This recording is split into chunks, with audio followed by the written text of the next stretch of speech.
3. O poder de escolher. Portanto o Senhor mesmo vos dará sinal. Eis que a Virgem conceberá, e dará à luz um filho, e lhe chamará Emanuel.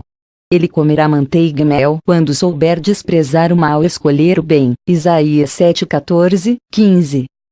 Em nota à margem do versículo 15 encontramos esta tradução: manteiga e mel comerá, para que possa saber desprezar o mal e escolher o bem.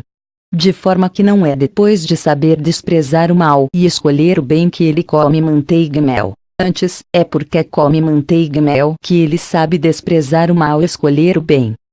Desejamos aprender um pouco mais a respeito do Senhor Jesus nesta passagem. Você e eu sabemos quão perfeita foi a vida de nosso Senhor aqui na terra. Ao lermos os 4 evangelhos, notamos quão bom e quão perfeito foi o modo de vida de nosso Senhor aqui. Mas destes 4 relatos somente não podemos descobrir porque nosso Senhor pôde levar uma vida assim sobre-humana, ou porque ele é tão perfeito, ou porque ele é o Filho do Homem. Isaías 7:15 dá-nos o motivo. Porque sabe ele desprezar o mal e escolher o bem. Porque sabe ele rejeitar o mundo e escolher a vontade de Deus. Porque sabe ele negar a glória do homem e desejar somente a glória de Deus. Tudo isto está revelado em Isaías. Todos nós concordamos que o versículo, eis que a Virgem conceberá, e dará à luz um filho, e lhe chamará Emanuel, aponta para o Messias, nosso Senhor Jesus. Infelizmente, muitos negligenciam o versículo seguinte. É preciso que compreendamos que não é somente o versículo 14 que aponta para o Senhor. O versículo 15 declara que durante toda a sua vida ele comerá manteiga e mel. E por se alimentar assim por toda a vida, será capaz de escolher o bem e desprezar o mal, será capaz de obedecer a Deus e procurar a sua glória, e será capaz de ganhar a satisfação do coração de Deus. Quais são os significados de manteiga e mel? De todos os sabores, o da manteiga é o mais rico. E de todas as coisas da terra, nada é mais doce que o mel. Assim, manteiga representa o mais rico e mel, o mais doce. O que diz a Bíblia ser a coisa mais rica? A graça de Deus, Efésios 1:7. O que diz a Bíblia ser a mais doce? O amor de Deus, Cantares de Salomão 2:3. Deus coloca a riqueza de sua graça e a doçura de seu amor perante o Senhor Jesus para que ele coma, logo ele pode obedecer a Deus e escolher sua vontade, desprezar o mal e escolher o bem. Por alguns momentos, pois, gostaria de elaborar sobre como o Senhor, por toda a vida, comeu manteiga e mel, e também como em consequência desprezou o mal e escolheu o bem. Primeiro, seus primeiros anos, Lucas 2:41, 51, aos 12 anos de idade, Jesus foi com seus pais a Jerusalém para a festa da Páscoa. Depois de se cumprirem os dias, seus pais voltaram, mas o menino Jesus ficou em Jerusalém. Mais tarde seus pais voltaram à cidade procurando por ele. 3 dias depois encontraram-no no templo. Disse-lhe sua mãe: Filho, por que fizeste assim conosco? Teu pai e eu, aflitos, estamos à tua procura. Respondendo, o Senhor não disse: Não sabíeis que me cumpria fazer a vontade de Deus. Em vez disso, ele diz: Não sabíeis que me cumpria estar na casa de meu pai? Ou, cuidando dos negócios de meu pai? Aqui o Senhor tinha a manteiga e o mel. Aos 12 anos de idade, Jesus já conhecia o Pai. Ele tinha a manteiga e o mel celestiais. Porque ele tinha o mais rico e o mais doce, podia viver na vontade de Deus. Se isso tivesse acontecido conosco, provavelmente teríamos respondido: Voltem para Nazaré e continuem o trabalho de carpintaria e de cuidar da casa, mas eu não vou. Deixem-me permanecer no templo. Entretanto, nosso Senhor não respondeu desta maneira. Por um lado, deu seu testemunho. Por outro, desceu com seus pais a Nazaré e era-lhes submisso. Ele podia fazer essa escolha difícil porque tinha provado da riqueza e da doçura de Deus. Ora, a mãe de Jesus era uma das melhores mulheres do mundo. Ao mesmo tempo, porém, era também uma mulher pequena. Muitas vezes as melhores pessoas são as que menos inteligência possuem. Descobrimos, nos 4 evangelhos, que Maria, com frequência, perturbava o Senhor. Quando o vinho acabou nas bodas em Cana, ela disse ao Senhor: eles não têm mais vinho. João 2:3. Quando o Senhor ensinava as multidões, mandou-lhe dizer que desejava falar com ele. Marcos 13:31. Entretanto, a Escritura diz: e desceu com eles para Nazaré, e era-lhes submisso. Esta foi a escolha do Senhor, algo difícil para o homem. Ele podia ter-se recusado a voltar e escolhido permanecer no templo, mas preferiu voltar para casa e viver com Maria, que tinha pouca compreensão. Por ter comido manteiga e mel, podia escolher o que era difícil para o homem. Segundo, batizado com o batismo de João. Mateus 13:13-17. Quando João Batista viu a Jesus que vinha para ele, disse: eis o Cordeiro de Deus, que tira o pecado do mundo. João 1:29. Uma vez mais João disse dele: aquele que vem de mim é mais poderoso do que eu. Mateus 13:11.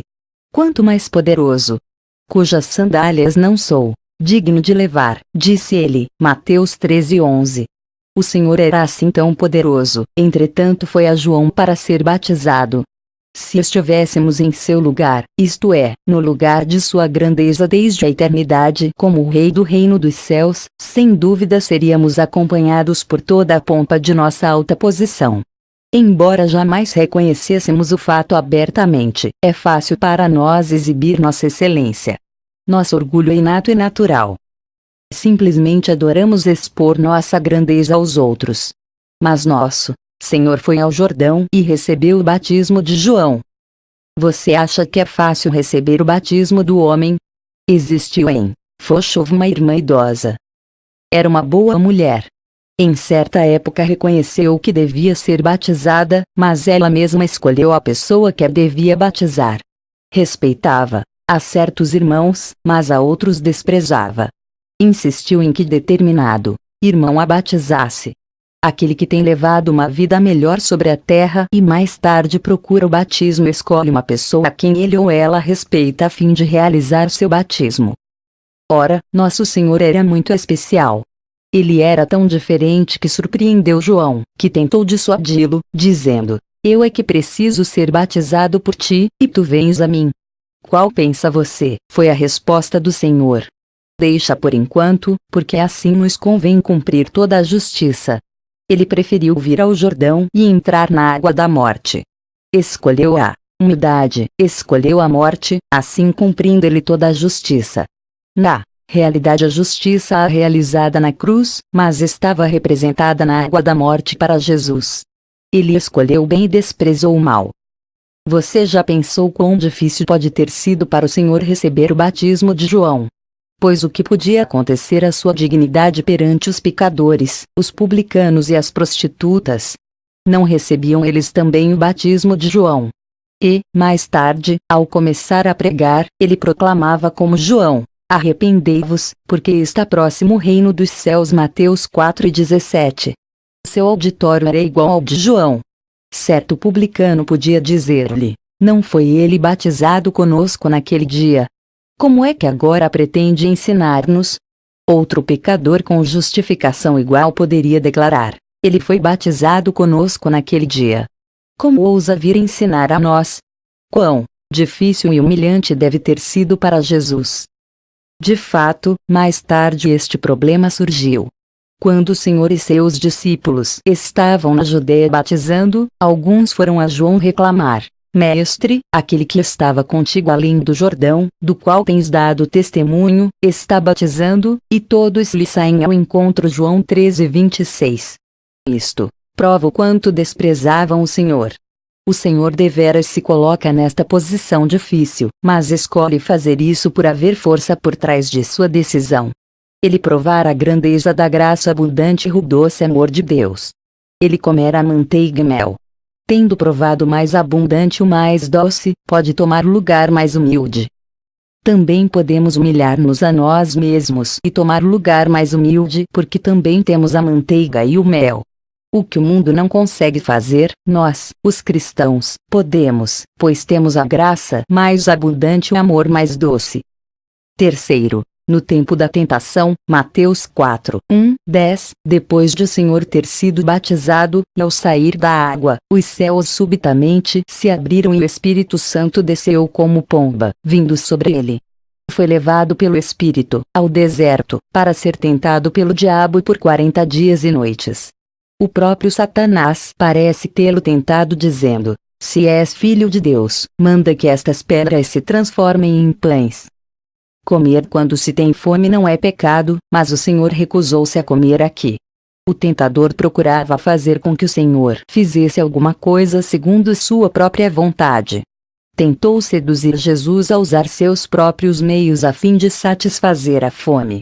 Mas o Senhor respondeu: não só de pão viverá o homem, mas de toda palavra que procede da boca de Deus. Ele está disposto a passar fome, e pode suportar a fome. Deixe-me dizer a todos vos hoje que se desejamos viver como nosso Senhor viveu, devemos receber diariamente do céu a manteiga e o mel. O Senhor é muito capaz de transformar pedras em pães, mas não precisa disso porque já tem a manteiga e o mel. Suponhamos que exista um pouco de prazer, um pouco de conforto ou glória ao nosso estalar dos dedos. Você pode tê-lo se disser sim, ou pode tê-lo até mesmo sem dizer nada. Já está dentro de sua esfera de influência. Pode consegui-lo sem esforço. O que fará?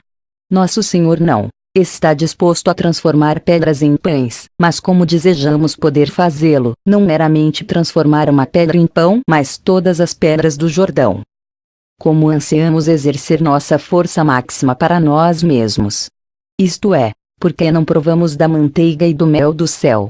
Se tivéssemos comido dessa maneira, seríamos capazes de deixar de lado o que poderia ser nosso e desistir do que está ao nosso alcance. Somente uma espécie de pessoa no mundo sabe como ofertar a Deus, são os que experimentam a graça de Deus. A tentação que Jesus sofreu no deserto não se restringiu a uma única área. Pois Satanás disse: se és filho de Deus, atira-te abaixo. Quão maravilhoso seria descer voando do céu! As pessoas não o reconheceriam imediatamente como o Messias. Ele podia ganhar glória imensa pelo expediente mais simples. Entretanto, o Senhor recusou-se a fazer isso. Terceira vez Satanás lhe disse: tudo isto te darei se, prostrado, me adorares. Não é fácil ganhar o mundo todo e toda a sua glória com uma simples mesura. Não obstante, por melhor que sejam todos os reinos do mundo, nosso Senhor é capaz de deixá-los de lado e negá-los por ter poder em si. Conhece a Deus de uma maneira que vai além de nós. Ele está cheio do Espírito Santo de um modo que não o possuímos, e já provou da abundância da graça e da doçura do amor um grau que não experimentamos. Quarto, o Senhor repreende Pedro, Mateus 16 e 21, 34, em 2 de 3 ocasiões distintas Pedro ouviu o Senhor dizer que devia ir a Jerusalém, sofrer nas mãos dos anciãos, dos sacerdotes e dos escribas, e ser morto, e que ressuscitaria dos mortos depois de 3 dias. Pedro não podia suportar tal ideia. Começou a ter pena do Senhor e disse-lhe: tem compaixão de ti, Senhor. Isso de modo algum te acontecerá. Poderíamos pensar que Jesus provavelmente haveria de confortar Pedro dizendo: seu amor por mim é deveras grande, Pedro, mas não posso deixar de ir a Jerusalém para morrer. Em vez disso, o Senhor repreendeu seu discípulo com severidade: arreda. Satanás, tu és para mim pedra de tropeço, porque não cogitas das coisas de Deus, e, sim, das dos homens. Ó, Senhor fez uma escolha definida aqui, escolheu a morte. Se houver alguém neste mundo que escolheu a cruz e andou pelo caminho estreito, tenho certeza de que essa pessoa deve ter provado da abundância da graça de Deus e da doçura de seu amor. Recentemente o jornal Intelligence registrou o martírio de 2 missionárias em Fuquilin. Ambas eram britânicas e serviam nessa província. Foram sequestradas por bandidos e um mês atrás foram mortas. Ambas eram senhoras de idade e de grande profundeza no Senhor. Uma destas missionárias escreveu um poema antes de ser morta. Deu-lhe o título de mártir. Neste poema encontramos o seguinte: o rosto do mártir é o rosto de um anjo. O coração do mártir é o coração de um leão. O rosto do anjo é a coisa mais linda e o coração do leão a mais majestosa. Quão maravilhoso que uma mártir escrevesse um poema de mártir. Antes de morrer escrevera uma carta à sua amiga dizendo: a graça de Deus é suficiente para mim. Embora eu possa perceber, pelo ambiente, em que situação perigosa e difícil me encontro, jamais em minha vida senti-me tão próxima de Deus. Outro missionário da missão da China interior também foi sequestrado e solto mais tarde. Um amigo perguntou-lhe a respeito da experiência. Respondeu que na noite em que ouviu o silvar de balas e parecia não haver jeito de escapar com vida, foi cheio de uma paz e uma alegria que nunca havia experimentado desde sua regeneração. Deve haver um motivo por trás do martírio. Deve existir nessa pessoa um poder por demais incomum. Nunca pense, nem por um momento, que Deus nos dá os salários mais baixos enquanto exige que nós, fracotes, carreguemos responsabilidade insuportável. Não, nosso Deus nos dá manteiga e mel para que possamos deixar de lado todas as coisas e até mesmo morrer pela verdade. E aqui não profiro uma palavra falsa nem vazia. Eu a conheço e muitos a conhecem. Todos os que são capazes de desprezar as coisas, não procurar nada para si mesmos, mas escolher a parte difícil, possuem-se um poder tremendo, assim como Cristo possuiu. Por causa do poder que nele existia, o Senhor Jesus pôde desprezar o mal e escolher o bem. Quinto, em sua transfiguração, Lucas 9, 28, 31, no Monte da Transfiguração o Senhor manifestou o máximo de sua humanidade perante Deus e perante os homens. A Bíblia jamais ensina que somos sem mancha nesta vida, temos, deveras, faltas e manchas. Ela somente afirma que Deus pode manter-nos inculpáveis nesta vida. Mas, nesta vida nosso Senhor é sem mancha alguma. Já mencionei a transfiguração de Jesus no monte. Muitos comentaristas concordam que o Senhor podia muito bem ter ascendido ao céu desse monte, Deus não podia ter se recusado a recebê-lo. Com referência a isto, observe esta passagem. A terra por si mesma frutifica, primeiro a erva, depois a espiga, e, por fim, o grão cheio na espiga.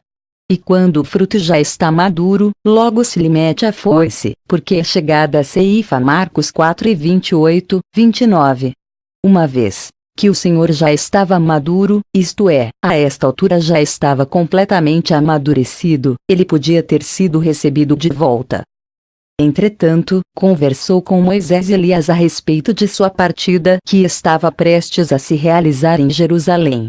Ao voltar para o vale abaixo, Jesus estava ainda mais decidido a ir a Jerusalém. Tinha o rosto determinadamente voltado para seu objetivo. Escolheu a morte. Aqui, portanto, vemos outra escolha de Nosso Senhor. Jesus pôde recusar-se a ascender ao céu do Monte da Transfiguração e escolher o caminho de Jerusalém e da morte porque tinha comido da manteiga e do mel celestiais. Ele pode decidir não ascender e ir ter com o Pai, mas descer a cruz por ter provado da graça e também do amor de Deus. Sem a graça e o amor de Deus, quem pode suportar sofrimento como esse? Alguns filhos podem sofrer pelos pais, mas não sofrem de boa vontade. Alguns estudantes podem obedecer aos mestres sob compulsão. Somente Cristo pode fazer a escolha boa, embora difícil, com um coração disposto por ter provado da manteiga e do mel, do mais abundante e do mais doce.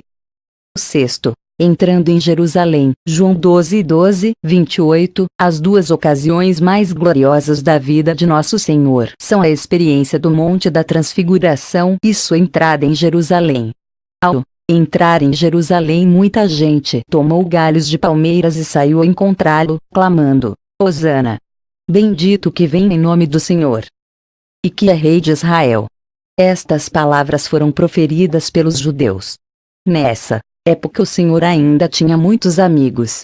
Lázaro tinha sido recentemente ressuscitado dos mortos. Algumas pessoas haviam preparado uma festa para o Senhor, e alguns gregos vieram a Filipe dizendo: Senhor, queremos ver a Jesus. Até seus inimigos, os fariseus, diziam uns para os outros: Vede que nada aproveitais. Eis aí vai o mundo após ele. Nessa juntura, ele podia ter conseguido tudo o que quisesse. Mas Quando André e Filipe vieram falar ao Senhor Jesus do desejo dos gregos, qual foi sua resposta? Em verdade vos digo, se o grão de trigo, caindo na terra, não morrer, fica ele só, mas se morrer, produz muito fruto. Aqui fez mais uma escolha. Ele podia ganhar glória e tornar-se rei, mas escolheu o oposto. Como meu coração se comove com o que ele disse. Se o grão de trigo, caindo na terra, não morrer, fica ele só, mas se morrer, produz muito fruto. Agora está angustiada a minha alma, e que direi eu? Isto indica quanto o coração e a boca do Senhor andavam de acordo. Pai, salva-me desta hora. Mas precisamente com este propósito vim para esta hora. Senhor podia ter pedido que o Pai o livrasse dessa hora, entretanto ele sabia que tinha vindo para essa mesma hora. Uma vez mais desprezou o mal e escolheu o bem. Anteriormente, ao notarmos estas coisas, perguntamos a nós mesmos como é que ele podia fazer tais escolhas. Agora, entretanto, diz-nos a Bíblia em Isaías como é que ele pode escolher o bem e desprezar o mal. Ele provou da manteiga e do mel, da abundância da graça e da doçura do amor. 7. No Getsemane, Mateus 26, 36, 46. Finalmente no jardim do Getsemane, o Senhor fez a escolha maior. Ali ele podia dizer: não desejo morrer, meu Pai, se possível, passe de mim este cálice. Mas imediatamente acrescentou: todavia, não seja como eu quero, e, sim, como tu queres. Embora visse a hediondez do cálice, não ousou seguir sua própria vontade. Não temia o cálice, antes, sua virtude santa rebelava-se contra o levar os pecados. Antes de saber que o cálice e a vontade de Deus se tinham tornado uma, podia legitimamente pedir: se possível, passe de mim este cálice. Mas tal pedido foi imediatamente seguido da afirmativa: não seja como eu quero, e, sim, como tu queres.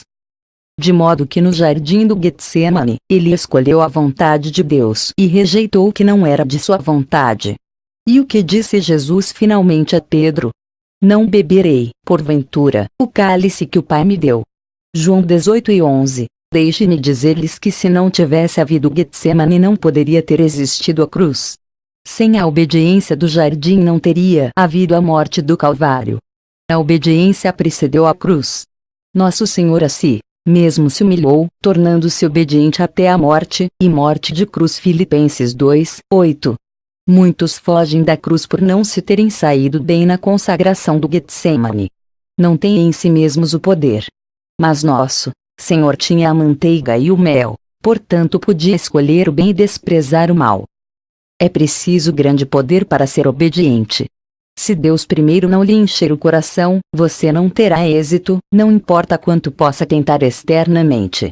Precisamos aprender a chegarmos a Deus diariamente e receber do céu tanto a manteiga como o mel para que dia a dia vivamos na terra escolhendo o bem e desprezando o mal. Falo a vocês hoje desta maneira porque tenho dentro em mim um profundo sentimento de que a volta do Senhor é iminente e que o reino está próximo, logo as tentações serão maiores, os perigos se multiplicarão e as decepções serão mais profundas. Antes era questão de livrar-nos do pecado, agora é questão de livrar-nos do prazer. Antes era receber o despojamento de Deus, agora é obedecer com o coração disposto. Antes era o caso de levar o jugo com relutância, agora é escolher a cruz voluntariamente. Prevemos hoje muitas coisas que nos acontecerão nos dias vindouros se não soubermos como desprezar o mal e escolher o bem. Satanás nos oferecerá mais vantagens, o mundo parecerá mais gracioso dando-nos muitas coisas, e nosso ambiente também nos será mais útil. Se não desprezarmos, não venceremos. Como podemos vencer o mundo? Se o Senhor não tivesse escolhido morrer, poderia ter vivido porque lhe era possível não ter morrido. Percebamos uma coisa: não importa o que se nos coloquem à frente, poderemos escolher com simplicidade de coração somente porque recebemos a manteiga e o mel celestiais. Daí que devemos receber manteiga e mel diariamente do céu para que possamos saber o que escolher e o que desprezar. Não deixemos que nosso ambiente escolha por nós.